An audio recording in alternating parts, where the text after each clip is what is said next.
Welcome back. It's been a bit. I have thoughts. So I talked about K-pop Demon Hunters in my last video, and it was fabulous, and I thoroughly enjoyed it. But today we are actually going to talk about one of my favorite topics. So for those of you who do not know, I spent about 10 years teaching writing, mostly at the university level, mostly academic arguments. And one of the things that I learned in teaching so many students over so many topics and so many different genres and blah, blah, blah, the power of organization is, it cannot be overemphasized. It simply can't. It's one of the reasons why I do developmental editing, is because the bigger blocks of thought and writing that are beyond like line editing and spelling and grammar and stuff like that, those are really important. But as I told my students, you can polish a pile of and it's still a pile of right? So yes, you want your work to be presentable and polished and that sort of thing, but you also want to make sure that it makes sense to someone first, that your argument has been marshaled, your story has been marshaled, you have all the main points that you need, and that it's told in a way that does one of two things. Either does not arouse, I cannot speak. Yes, I can. It does not arouse, that's the word, yes, arouse questions in the reader, because they're just following your logic really well and they're just with you. Because one of the things about questions with a reader in an argument or something like that is, as soon as they have a question, you can either answer it, which would be amazing, just immediately prompt the question and then give them the answer so that they're like, oh yeah, okay, and they keep going. Or they can go, wait, what? That doesn't make sense. And they question whether or not you're worth listening to, and they put it down and they walk away. Because you, like in an argument, like in a spoken conversation, you can be like, oh no, I see you're confused. Let me back up and give you some context or whatever. When it's just words that are on a page that are static, they can pick you up and or put you down, and you know, what are you gonna do? So organization, you can either guide it so they have no questions, that, you know, they're just with you the whole way through and they're like, oh yeah, I totally see what you're saying.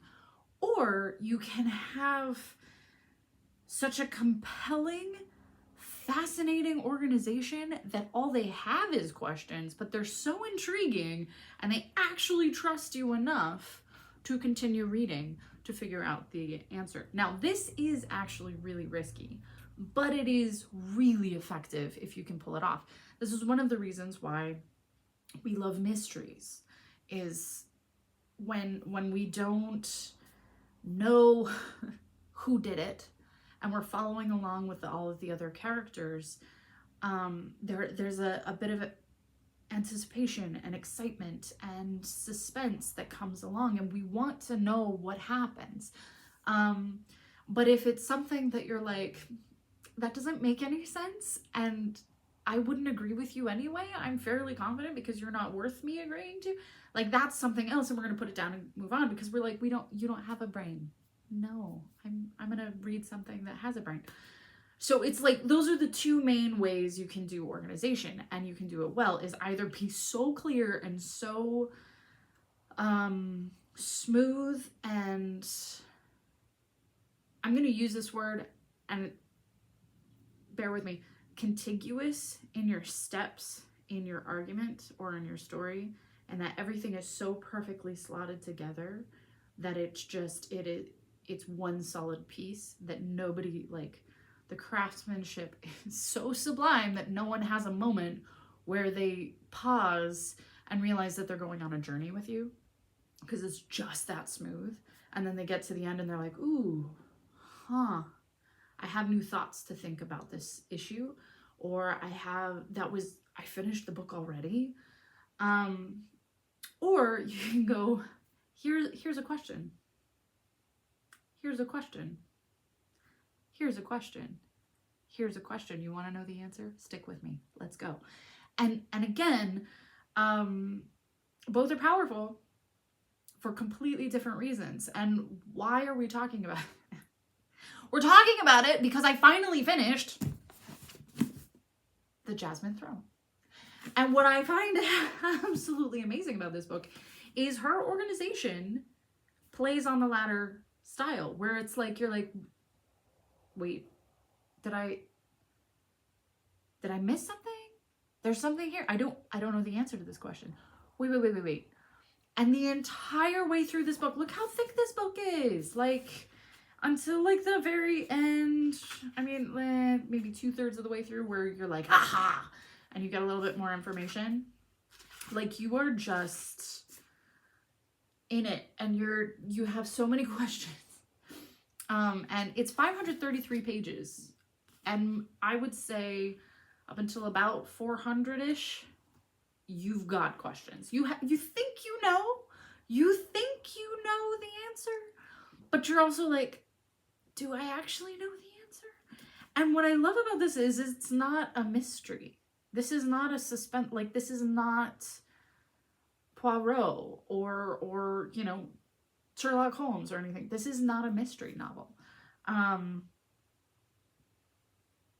But you have so many questions. And she deliberately, so you've got several different narrators in here. And the way that she puts in flashbacks and pieces of past and context and memory and interactions with people who either know your story or don't. She is crafting one of the most intriguing pieces of literature, because I was like, I have so many questions, and I want to know.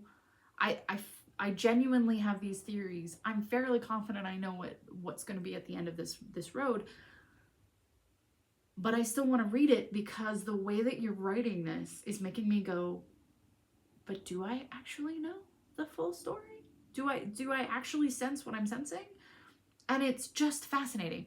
So another story, and we're actually talking about books right now. It's really fun.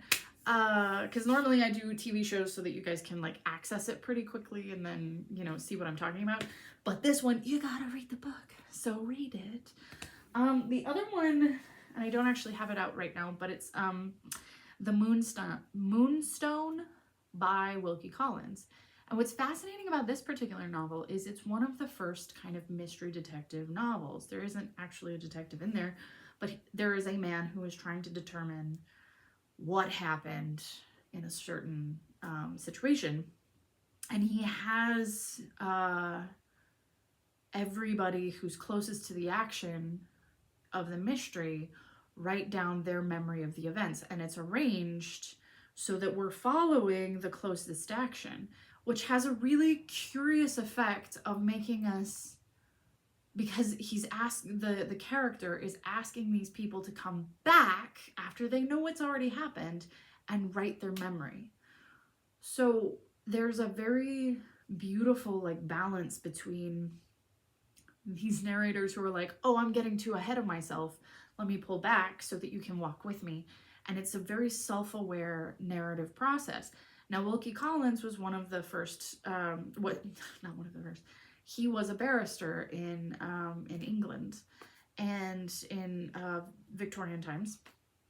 And so he actually wrote his books, like, or at least The Woman in White and Moonstone, in a way that he would present the case to the court. He got eyewitness accounts that he crafted and put them in order so that you knew what was happening and you got to get a better sense of the broad scope, and you could come to a conclusion with the full context of everyone who was involved.